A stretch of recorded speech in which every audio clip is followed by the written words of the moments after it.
Hey everyone, it's Naomi and welcome to the Firecracker Department Aftershow. This is a chance for the core team to get together and reflect back on past episodes that I've done, talking with such dynamic, amazing people like our guest today, who is Mary Clements. Before I get into that, let's meet the core folks. We've got Emily Churchill from Los Angeles. She's in charge of our wellness department and does meditation every Sunday on our Facebook group that is delightful. We've got AJ Edmonds, who's in charge of content creation and also producing this with all the editing expertise and so much more, but she's going to tell you about that later. And we've got Camille Adams, who's doing some content creation and working on a podcast series that she is creating that we will record and we will share with you. And she's in Los Angeles. Here we go, everybody.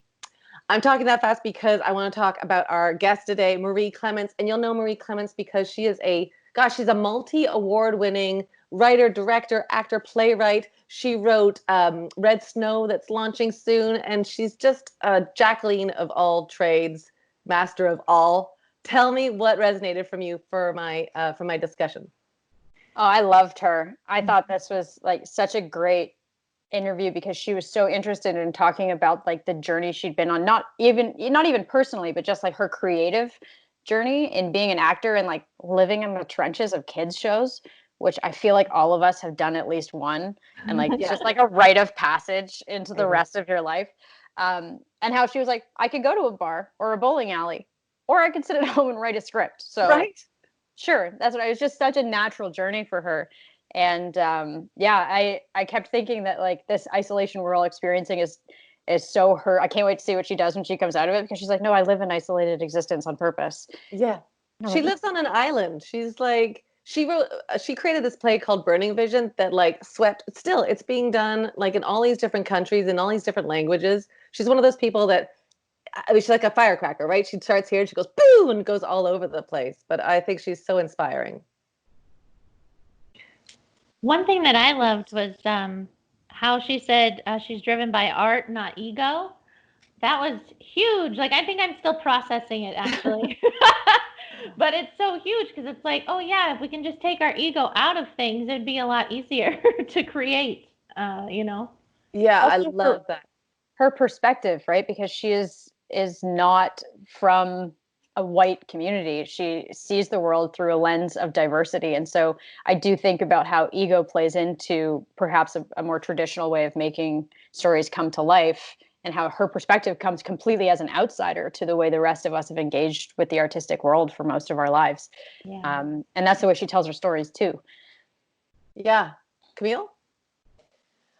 I agree with all of that. I think it was really interesting too how she specifically called out that quiet and boredom are really creative spaces, especially right now. And yeah, especially hearing that kind of confidence in her artistic cycle, because I know like even the idea of waiting for permission to create, like right now especially, I feel like my brain has been going a lot to like, well, what can I make right now? And like, what's practical to make right now?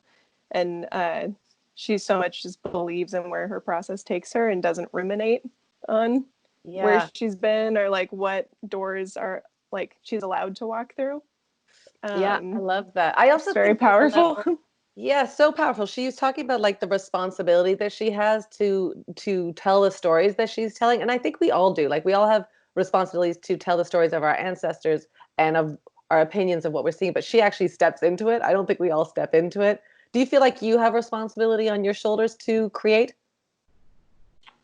Yeah. I mean, I know I do, but I freak out about it. I'm like, oh, am I doing this right? I don't even know. Once again, there's my ego. And I think piggybacking on what Camille said, I think the way she said it was because she takes her ego out of it, right? Like she's not scared to do these things, or maybe she is and she doesn't show it, but like she just knows and goes for it. And I feel like at least my ego is like, wait, what are you doing? You know, it stops me for a minute.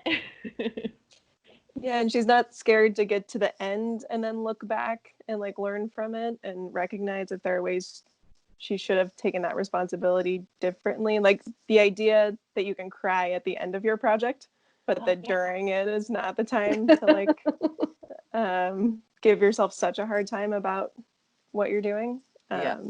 She also talks with such trust, which I I don't think we hear, especially directors, talk a lot from a place of, my actors they leaned into learning all these languages. I knew that they would show up and they knew what they're doing. Like, that takes profound belief in the people you hire and the people you surround yourself with. But I also do believe that leaders that just put a trust in the people around them will actually lead teams of very trustworthy and exceptionally talented people. Because when you lean into trusting someone, in a lot of cases, you receive that as faith and belief in you, and like that only elevates you up. And so I loved hearing her talk about how, like, at award show, she's proud to see her actors be recognized for their work because of what goes into it. That, like, Red Snow, that has 5 different languages in it, and not languages that Duolingo is going to teach you.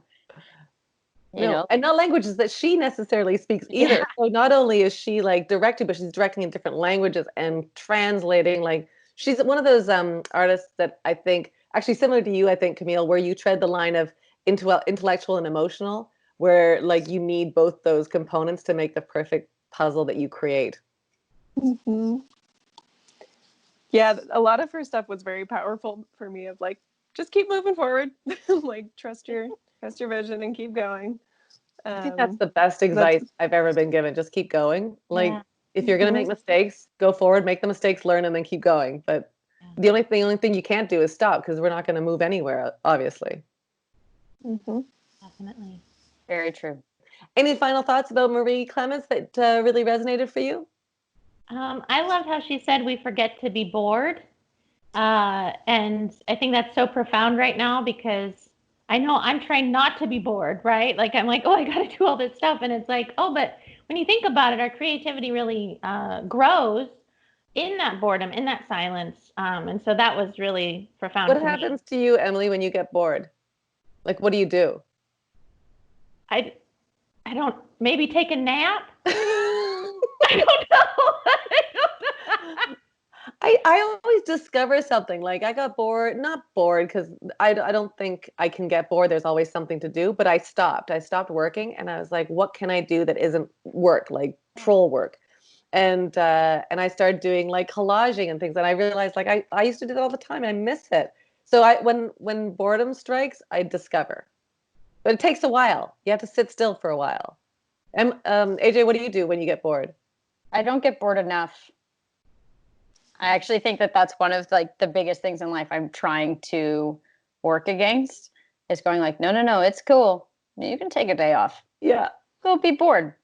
Go be bored. Like, I remember a couple years ago, I'd say to my mom, like, oh, I'm so bored right now. She goes, and what a privilege that is. Use it. Your mom. Oh my God. Your mom is like, want another pearl of wisdom? Here, take another one. Yeah. You want my whole pearl necklace of all the information I have to teach you? Take it. Take it. That's right. Speaking of information, hey, what kind of information can you share with our viewers about what you're working on? That's a good segue. That might be my best so far. I think it's Emily, what's going on in your world? Well, I wanted to do a shout out, because the Sunday meditation at noon Pacific time, we do a little segment with Firecracker Cares. Yes, hashtag it. And this week we're doing the Jean Augustine Center. I believe it's in Toronto, for girls and young women to learn and grow. So we'd love, if you can, give a little money. The link should be on Facebook and Instagram. Yeah, come on over to our Facebook group page, because you're going to see Emily's meditation, and you're going to see links to that as well. I love it. AJ, what about you? Yes. So today, on May 14th, we're getting all of these auditions for music theater performers that are members of the Firecracker department. And next week, on the 20th of May, Stephanie Gorin and Naomi and I are putting together this audition workshop where about 8 people will be selected from the pool of auditioners, and they will have their audition watched live. And then Noreen Wabel and Melissa O'Neill are joining us, who are Toronto's top music theater peeps, and giving live feedback to performers. So next week, the 20th, 2 p.m. Yeah, come. If you're not submitting anything, just come and listen to some amazing singers. I'm so excited to have some music infused. I really am missing like performance of songs and things like that. What about you, Camille? What are you working on? Like, I don't know. So I'm working on writing a fiction podcast for Firecracker that hopefully you all will see soon. Yeah, I'm also working on a documentary about the pandemic, so collecting stories on people who've lost work in their businesses. Yeah, so mainly trying to write and learn. If you have any stories to share, please reach out. I love it. How do we reach out to you? How do I send you something? So my Instagram is Camille Adams Film, and my website is CamilleAdams.com.